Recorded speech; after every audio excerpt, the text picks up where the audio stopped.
Та бүхэнд өнөөдрийн мэнд хүргье. Өөрийн үзэл бодлоо илэрхийлье. Олон улсын нөхцөл байдал маш таагүй байна. Бид маш бодлоонтой төгшүүртэй нийгэмд элдв хуургийн золиос болж айдастай амьдарцгааж байна.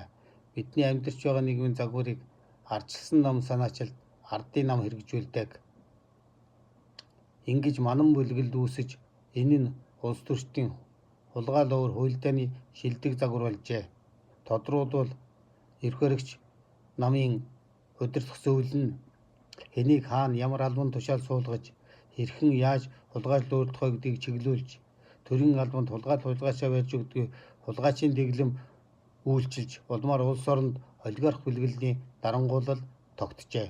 Олигарх бүлгэл гэж төрийн эрх мэдэл, эдийн засаг баялагийг цөөн тооны баян жилээр хүмүүс гартаа төвлөрүүлэн өөрсдийн ашиг сонирхолд нийцүүлэн төрийг залж чиглүүлэхийг хэлдэг. Та бүхэн сэрээчээ. Өөрсдийгөө амьдаараа булшилсан булшнаасаа өснөөсөө гарч ирээд өөрсдийгөө авраач.